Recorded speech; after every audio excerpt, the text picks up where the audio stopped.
नाज़रीन, ब्रेक से पहले हम बात कर रहे थे डॉक्टर अज़हर चुग़ताई के साथ वैक्सीनेशन के हवाले से। आइए बातचीत का सिलसिला आगे बढ़ाएं। डॉक्टर साहब, आपने ज़िक्र किया था शुरू में, कुछ ऐसी भी वैक्सीन्स पाई जाती हैं जो 12-13 साल की उम्र में भी लगती हैं और इनफैक्ट 20 साल जी तक भी लगाई जाती जी हैं। जी ये कौन सी वैक्सीन्स हैं?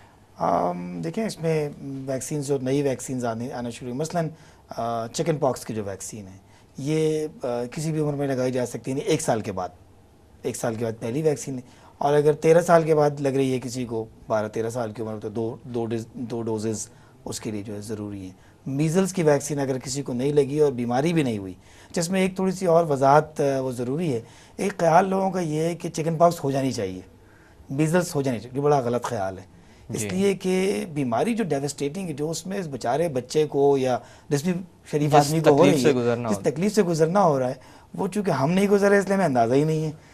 वो उसके बुखार और 10-12 दिन वो बेचारा जो है, अब अगर ये सोचें कि किसी शख्स को 20-25 साल का हो गया है, पाकिस्तान का एक प्रोडक्टिव शहरी है, 12 दिन के लिए वो अपनी जॉब से चला गया, उसके जी घर में प्रॉब्लम, तो ये वैक्सीन बहरहाल हमें प्रोटेक्शन देती है। तो ये वाली वैक्सीन है हमारी, जो कि जो बड़े अगली होने के बाद बड़े भी होने लग के सकती। बाद भी अगर नहीं लगी हुई है, याद आ जाए, जब याद आ जाए लगवा ली जाए। तो जी ये वो वैक्सीन है। इसी तरह एक नई वैक्सीन कैंसर से मुताल्लिक, सर्वाइकल कैंसर, ख़वातीन का कैंसर, जो बच्चादानी का कैंसर कह लें, कि वो है, वो अब पाकिस्तान में अल्हम्दुलिल्लाह अवेलेबल है। उस वैक्सीन को भी जो है वो 13 साल की उम्र के बाद जो है वो लग सकती है। और उसमें जो है वो, उसमें ये कि 26 साल तक लगनी चाहिए, लेकिन हम ये कहते हैं कि जो है वो बाद में भी लग सकती है।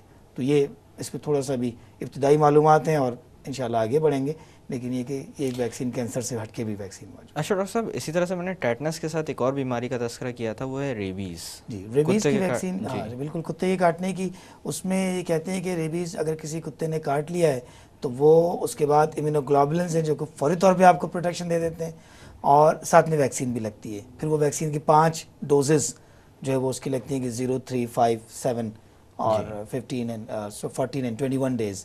तो ये जो है वैक्सीन्स हैं। और अब वो पेट में लगने वाला सिलसिला नहीं है, अब जी शरीफाना अंदाज में बाजू पे लगाई जा सकती है वैक्सीन, तो इसमें घबराने की कोई बात नहीं।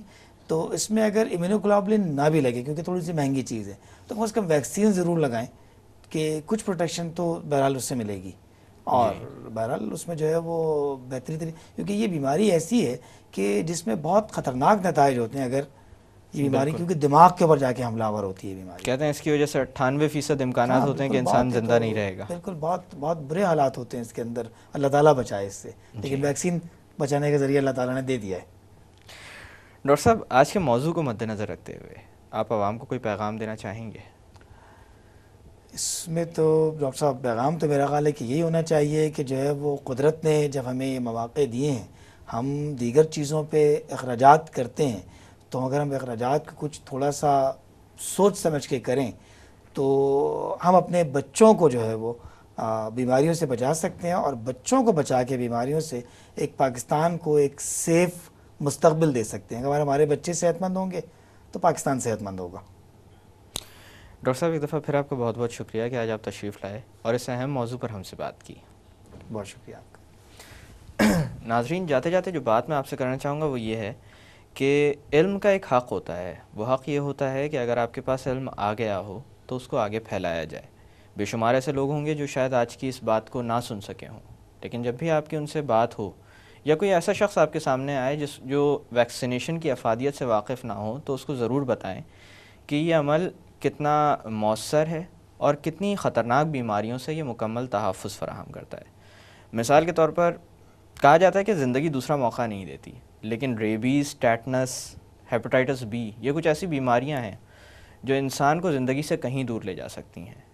इनके मामले में हमारे पास एक दूसरा मौका मौजूद होता है और कभी कभी इंसान अपनी गफलत में इस दूसरे मौके से फ़ायदा नहीं उठा पाता।